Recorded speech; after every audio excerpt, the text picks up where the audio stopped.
Rundunar Sojin Najeriya sun yi wani mummunan artabu da 'yan Boko Haram waɗanda suka so kai wani mummunan farmaki a wani ƙauye.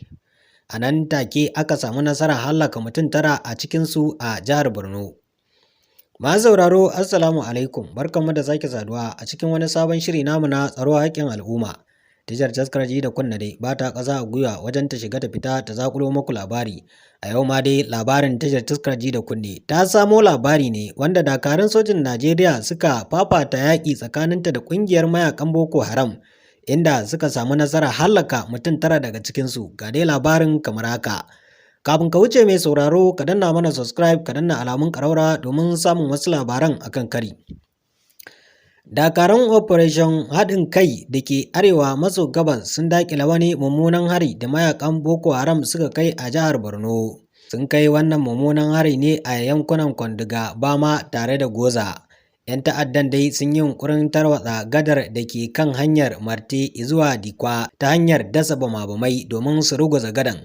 Amma sojoji sun gano abubuwan fashewa guda 17 da suka dasa a ƙarƙashin gadar kuma sun cire su a nan take.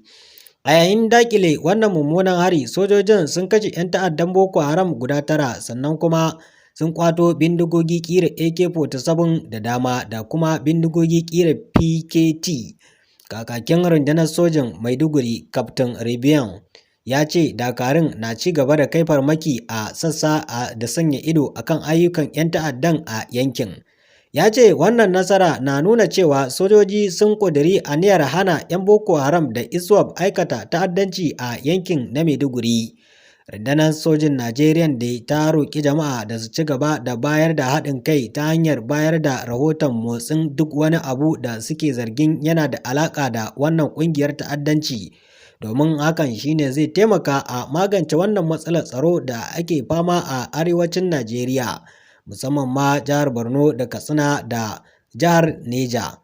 Masu sauraro, a nan muka kamo ƙarshen wannan shiri namu na tsaro haƙƙin al'umma, wanda wannan babbar tasha ta Taskar Ji da Kunne take kawowa. Sai wani lokaci kuma ba za mu yi ƙasa a gwiwa ba, za mu kawo muku wasu labaran in Allah yarda. Mu ne muku fatan alkhairi.